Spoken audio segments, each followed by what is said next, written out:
오늘 우리 공동체가 새생명 초청주일로 예배드리는 거 아시죠?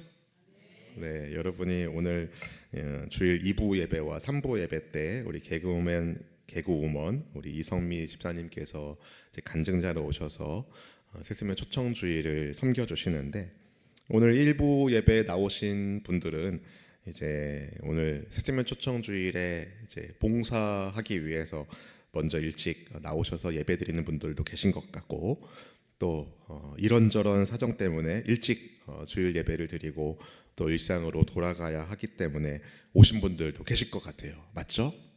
네, 그런 것 같습니다. 그렇지만 여러분, 예배는 하나님과의 만남입니다.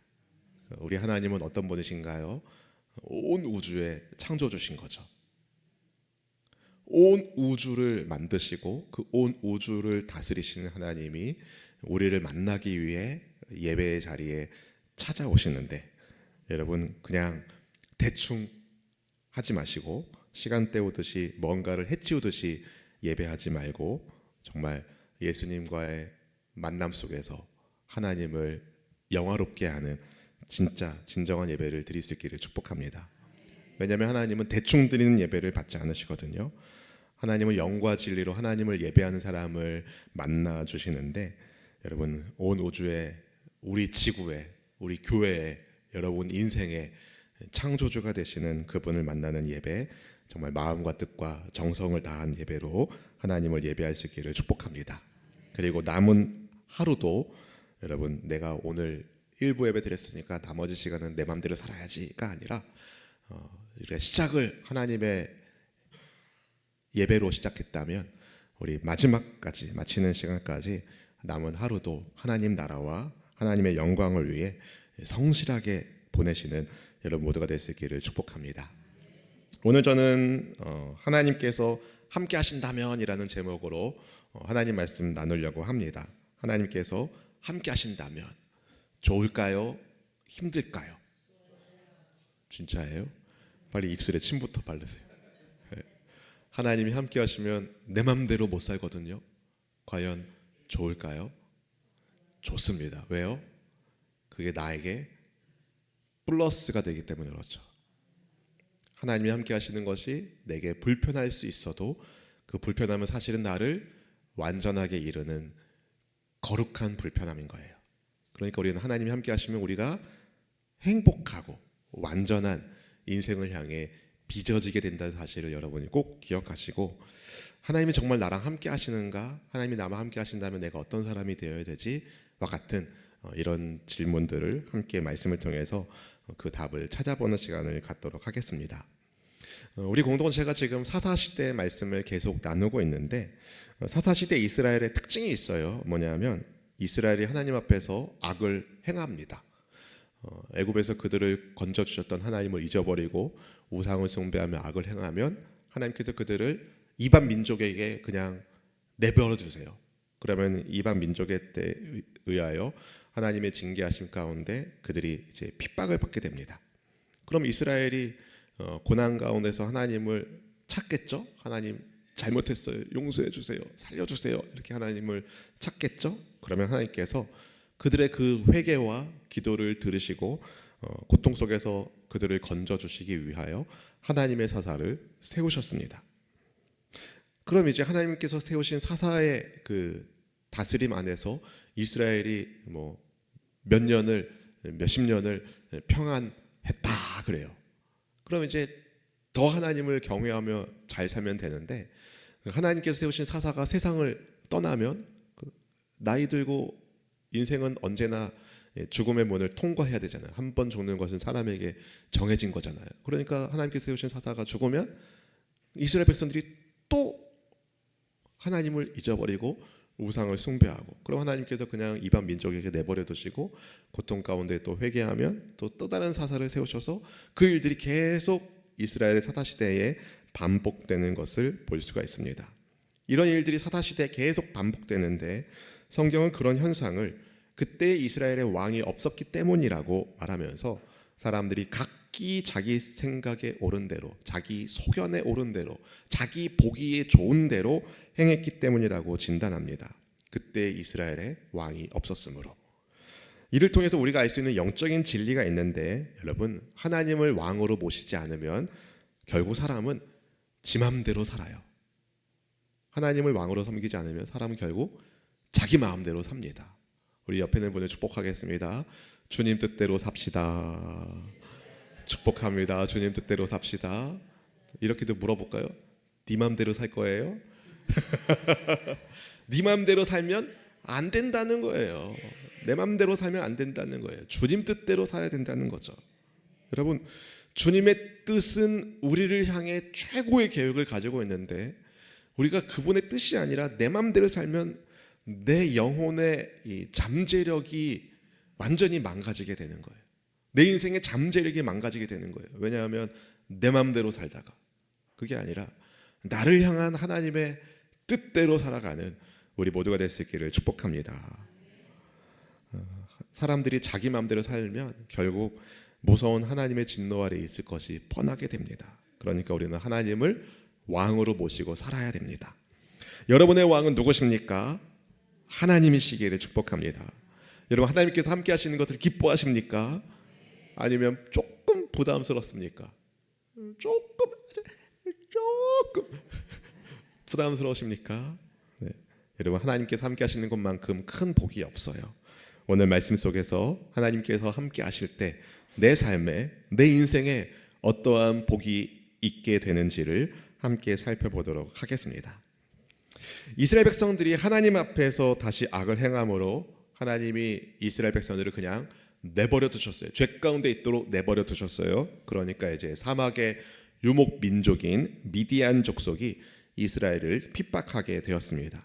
미디안 족속은요, 평상시에는 광야나 사막에서 활동하다가 이제 파종을 하거나 추수할 때, 특히 추수할 때 주위에 있는 베두인 족속들과 다른 족속들과 연맹을 맺고 이제 이스라엘을 쳐들어와서 양식을 빼앗아 갔습니다. 그러니까 이스라엘에 수확물이 있을 때면 쳐들어오는 이 미디안 족속은 이스라엘에게는 모든 것을 먹어치우는 메뚜기 떼 같았어요. 공포의 메뚜기 떼.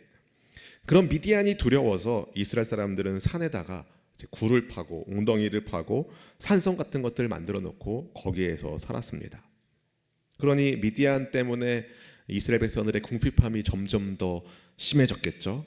마치 우리가 일제 식민지 시절에서 먹고 살기 어려웠던 것처럼 다 빼앗아 가니까, 그 쌀을 수탈당하고 나무를 수탈당하고 다 빼앗겼을 때 우리 조상들이 얼마나 힘들었습니까? 그러니까 이스라엘도 그런 고통을 겪게 되고 있는 거예요. 이제 추수해서 먹을만 하면 쳐들어와서 뺏어가니까 배가 곱고 굶고 굶주리고 고통스러운 일들을 겪게 되게 되었습니다. 그러니까 이런 고통이 계속 점점 더 심해지니까 이스라엘이 다시 하나님께 부르짖기 시작했어요. 그렇게 부르짖는 이스라엘 자손에게 하나님께서 한 선지자를 보내서 그들이 고통받는 원인이 뭔지, 그 이유가 무엇인지에 대하여 말씀해 주시는데, 오늘 본문의 전 문맥에 나오는 이야기인데요. 하나님께서 이스라엘 백성들을 애굽의 종되었던 곳에서 건져내셔서 그들을 약속의 땅, 젖과 꿀이 흐르는 약속의 땅 가나안으로 인도하여 주셨는데, 하나님의 백성인 이스라엘이 하나님의 말씀을 잘 듣고 귀담아 들어야 되는데 그들이 그렇게 하지 않았다는 겁니다. 그렇지만 하나님께서는 이스라엘의 부르짖는 기도 소리를 들으신다는 거예요. 이스라엘은 하나님의 말씀을 귀담아 듣지 않았는데 하나님께서 들으시고 그들을 구원해 줄 사사를 세워주시죠. 그 사사의 이름이 기드온입니다. 누구라고요?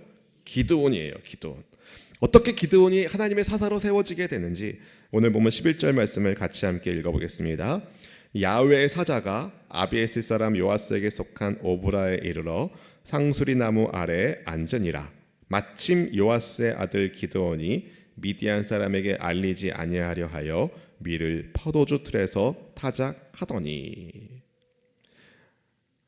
우리 수원수목원교회는 여호와라고 기록되어 있는 하나님의 성함을 야훼라고 말합니다.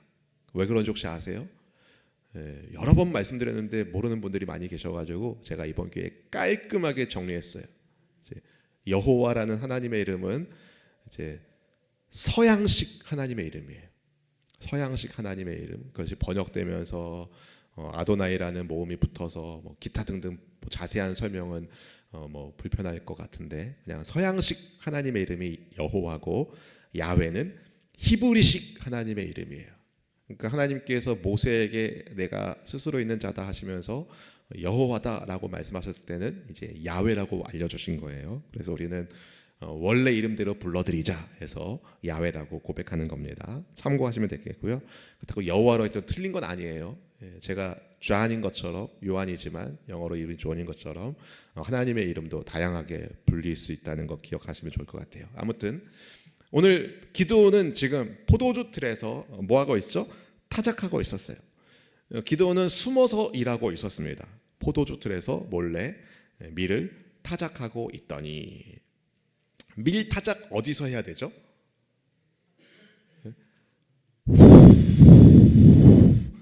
바람 부는 데서 해야죠. 지금처럼 뭐 탈곡기가 지나다니면서 탈곡하는 게 아니라 밀을 깔아놓은 다음에 이걸 이렇게 두드릴 거 아니에요. 도리깨인가 뭐 이런 걸로다가 이렇게 두드릴 거 아닙니까? 두드리면 바람이 한 번씩 불 때마다 이 껍데기는 날아가고 알곡은 남아 있는 거죠. 그리고 키질 여러분이 아시죠? 키질. 오줌 쌀 때 쓰는 건 말고요. 키질 아시잖아요. 그 키질을 이렇게 하는 것도 바람의 힘을 이용해서 알곡은 모으고 껍데기는 빠져나가게 하려고 하는 거잖아요. 그러니까 밀타작은 이제 바람이 잘 부는 넓은 마당, 어느 정도 마당 같은 데서 해야 되는 거예요. 그래야 알곡과 쭉정이가 바람에 날려서 잘 구분되기 때문에 그렇습니다. 그런데 기드온은 지금 어디서 밀을 타작하고 있다고요? 포도주 틀에서 하고 있다는 거예요. 포도주 틀에서 하고 있다. 포도주 틀이 크면 얼마나 크겠어요, 여러분? 포도주 틀이 막 이때만 해가지고 이야 엄청 크다 그러겠어요? 아니면은 포도주 넣는 통이 있을 거고 그걸 찌는 게 있을 거고 거기에 나오는 뭐 그 우리식으로 표현하자면 다라 정도 되지 않겠어요? 한 다라 아시죠? 네. 그러니 여러분 생각해 보세요. 그냥 요즘 우리식으로 생각하면 그냥 그 욕조 사이즈 되는 데서 기드온이 이제 숨어가지고 밀을 타작하고 있는 거예요. 왜요? 미디안 사람들이 알면 안 되니까.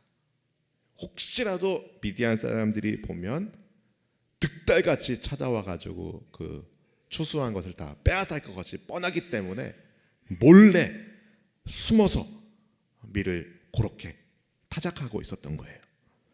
그런 기드온을 그런데 하나님의 사자가 찾아와 이렇게 부릅니다. 본문 12절 말씀 같이 읽어보겠습니다. 야훼의 사자가 기드온에게 나타나 이르되 큰 용사여 야훼께서 너와 함께 계시도다 하매. 하나님의 사자가 기드온을 뭐라고 부르고 있죠? 큰 용사라고 부릅니다. 그리고 하나님께서 그와 함께 하신다고 말씀해 주시는 거예요. 포도주틀, 이 조그마한 포도주틀에 쭈그리고 앉아가지고 밀을 이렇게 타작하고 있는데 갑자기 하나님의 사자가 나타나서 큰 용사요. 그러니까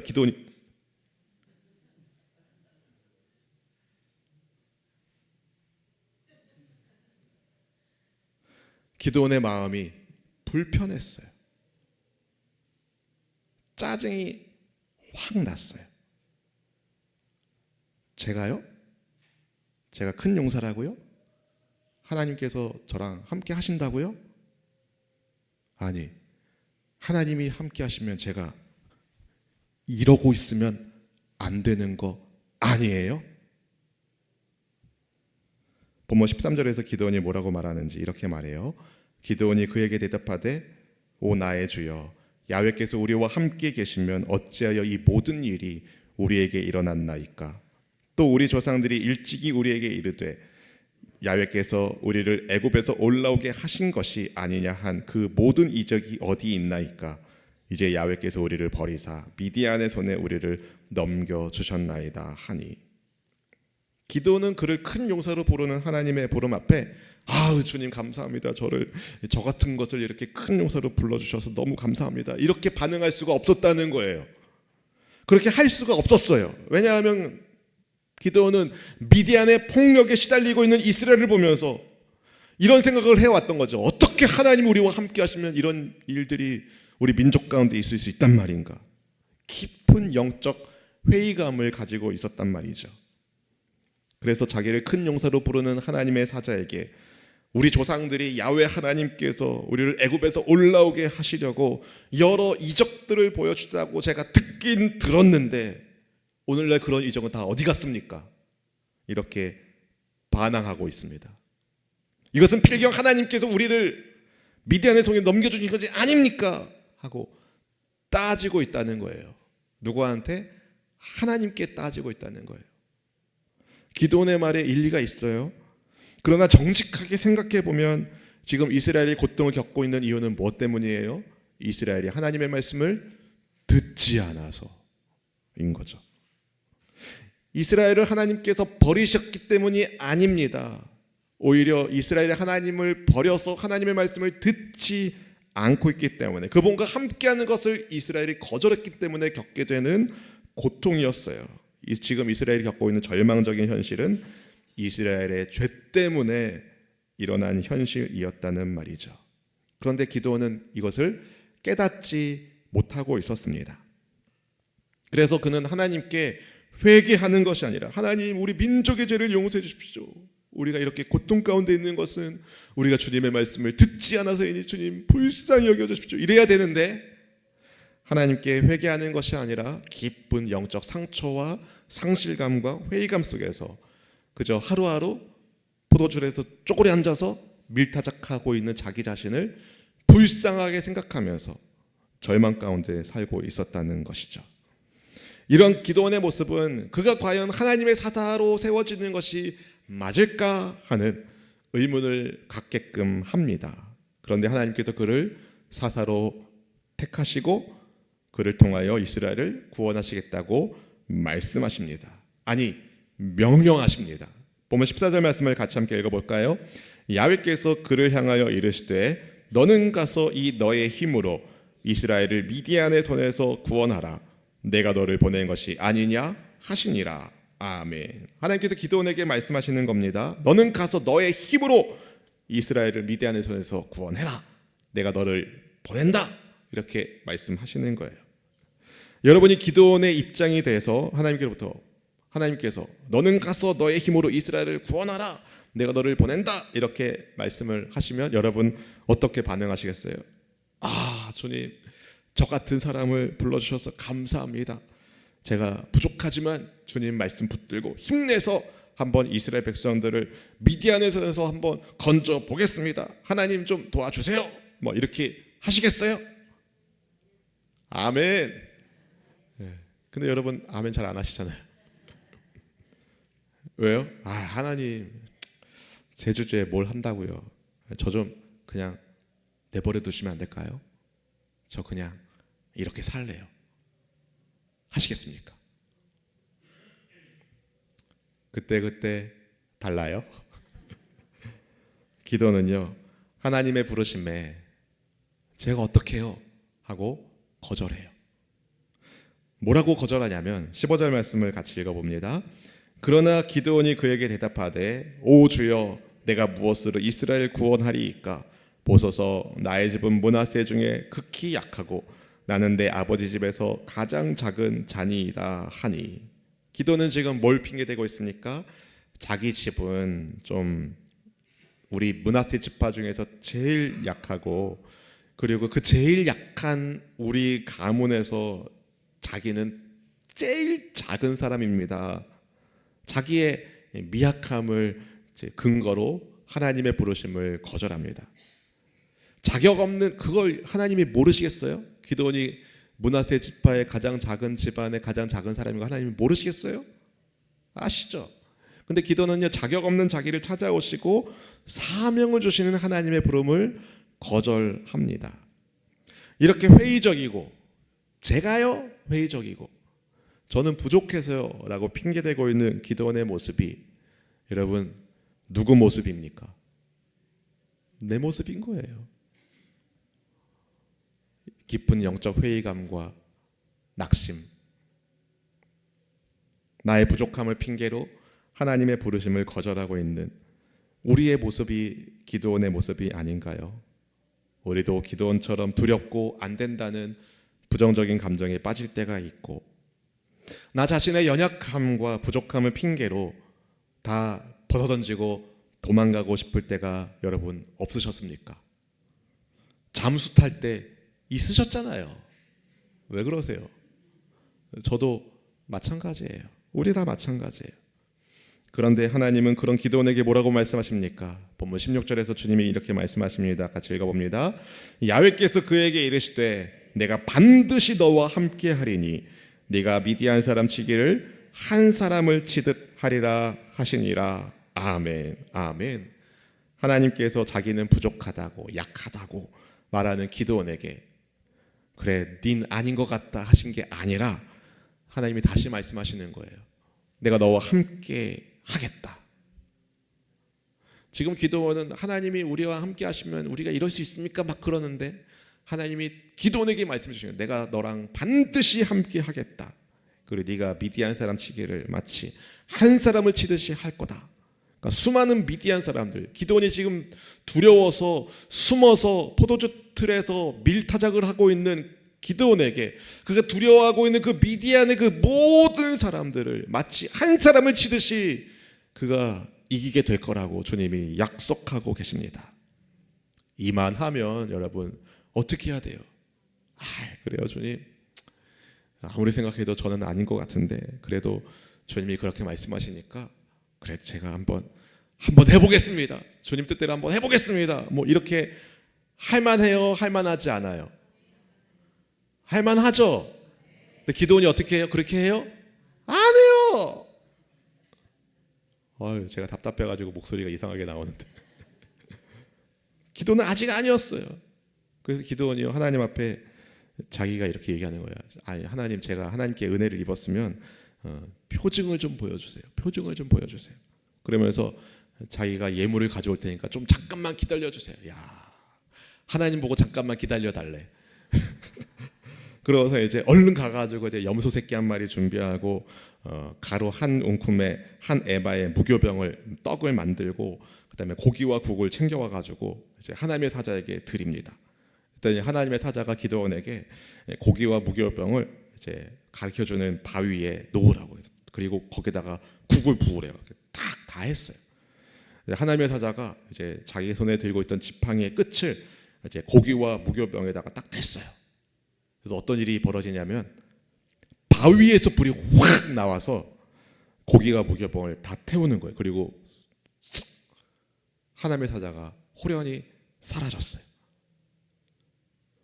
그제서야 자기가 가져온 고기와 국 어떻게 됐는지 보고 난 다음에서야 기도원이 뭘 인정하냐면 내가 하나님의 사자를 만났구나 인정하게 됩니다. 이게 오늘 본문의 내용이에요.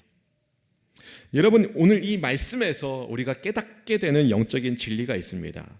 뭐냐면요, 첫 번째, 하나님께서 함께 하신다면 우리에게 소망이 있습니다. 하나님이 함께 하신다면 우리에게 소망이 있습니다. 사실 기드온은 하나님께서 직접 찾아오셔서 야훼의 사자가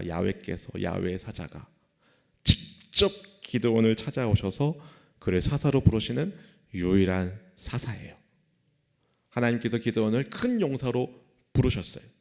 하나님은 기드온과 함께 하실 마음을 이미 진작에 잡수셨어요. 그래서 그를 큰 용사로 세울 생각이셨어요. 왜 하나님께서 기드온을 큰 용사로 사사로 부르셨을까? 왜 하나님께서 담대하고 마음이 넓고 확신에 차 있는 그런 용감한 사람을 사사로 세우지 않고 굳이 기드온처럼 포도주 틀에서 숨어서 타작하고 겁 많고 마음 좁아가지고 제가요 그러면서 막 하나님께 따지고 회의적이고 부정적인 말을 하는 기드온을 굳이 찾아가셔서 그를 왜 하나님의 큰 용사로 택하고 부르셨을까요? 여러분이 회사의 사장님이라면 기드온을 뽑겠어요? 안 뽑겠어요? 세상은요, 담대하고 호방하고 마음 넓고 확신에 차 있는 여러 면에서 가장 뛰어난 사람을 고르고 골라서 채용합니다. 그게 세상의 방식이죠. 그러나 여러분, 하나님의 택하심은 달라요. 하나님의 택하심은 세상의 기준과 다릅니다. 하나님께서 기드온처럼 약한 사람을 선택하시는 이유가 있어요. 그것은 아무 육체도 하나님 앞에서 자랑하지 못하게 하시려고.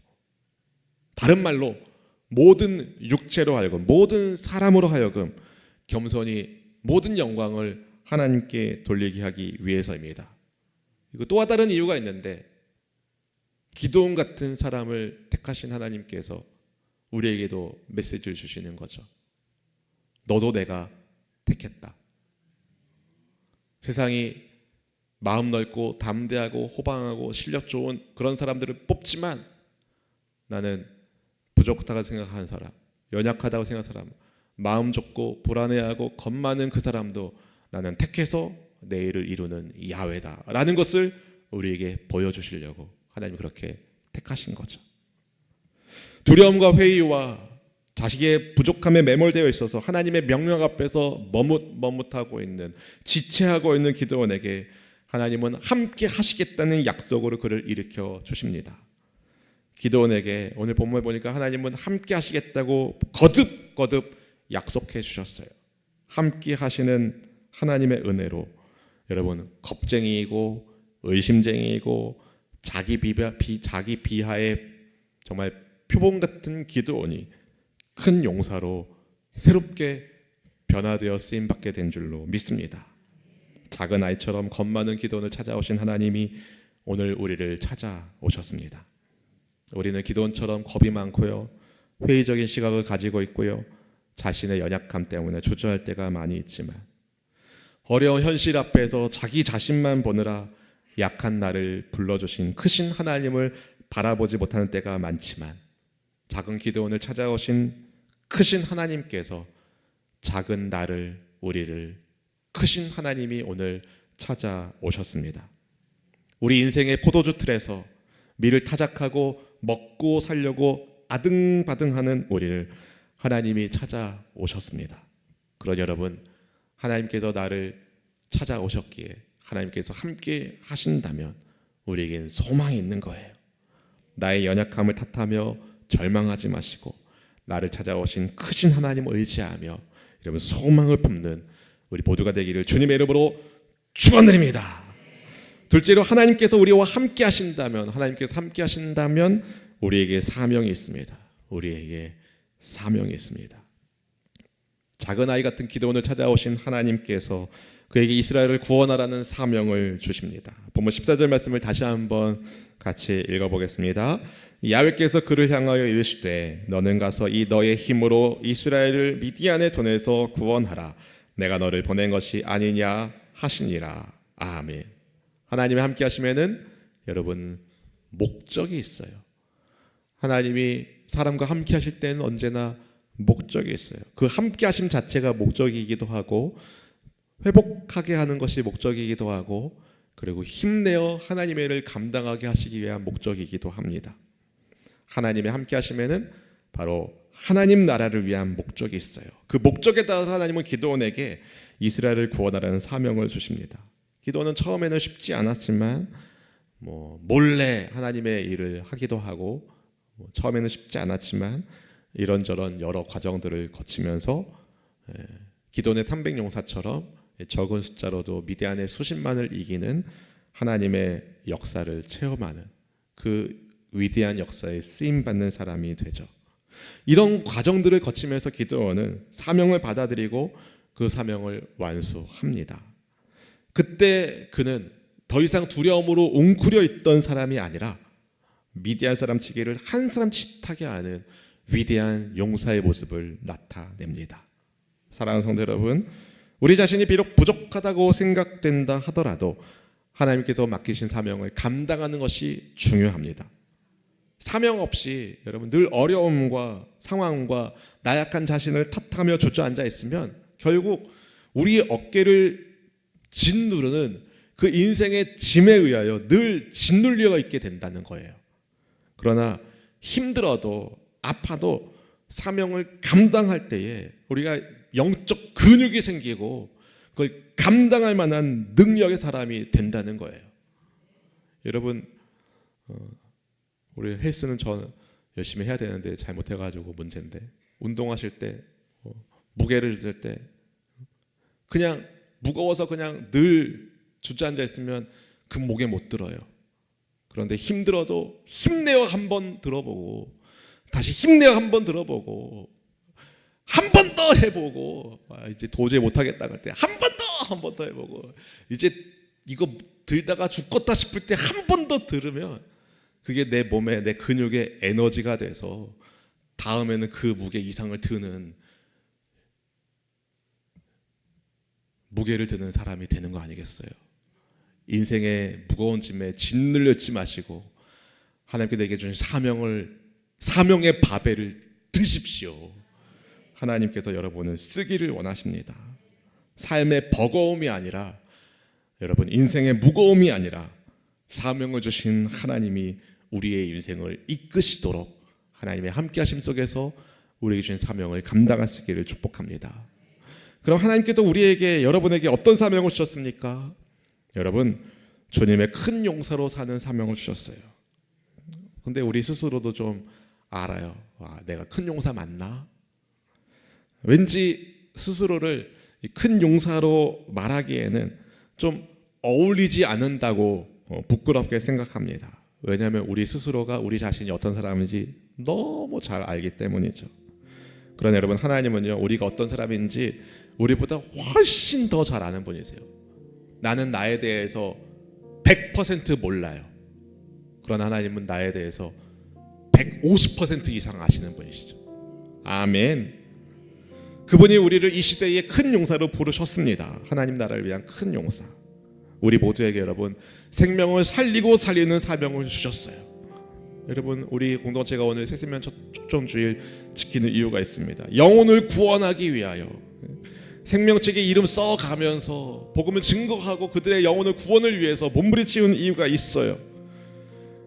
예수님의 사명, 예수님께서 내게 주신 사명이기 때문이죠. 우리에게 주신 사명이기 때문이죠. 우리에게 주신 하나님의 사명이 있습니다. 예수님의 몸을 이루는 교회의 지체로서 교회를 세우는 성도의 사명을 주셨습니다. 그리고 여러분 한 분 한 분에게 주님이 주신 사명이 있어요. 가정을 지키라는, 가정을 사수하라는, 가정을 지키는 신앙의 파수꾼으로 여러분을 불러주셨어요. 우리가 왜 일터에서 열심히 일해서 돈 벌어야 되죠? 나 혼자 잘 먹고 잘 살기 위해서가 아닙니다.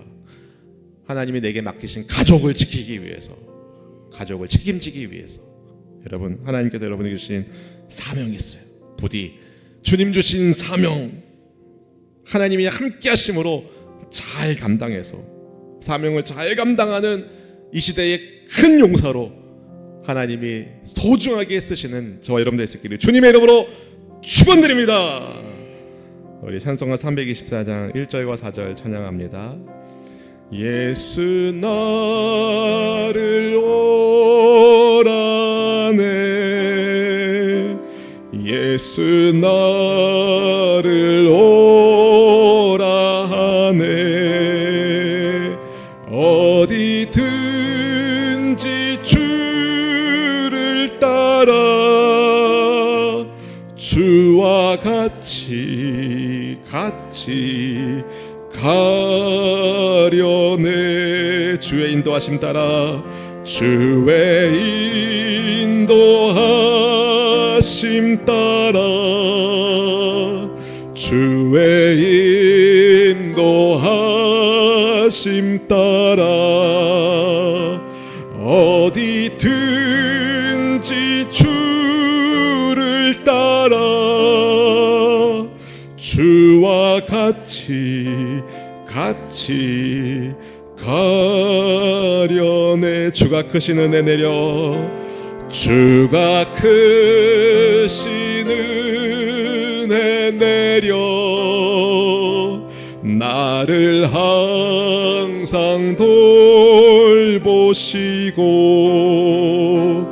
크신 영광 보여주며 나와 함께 함께 가시네. 주의 인도하심 따라, 주의 인도하심 따라, 주의 인도하심 따라 어디든지 주를 따라 주와 같이 가려네. 우리 함께 이 시간 기도하기 원합니다.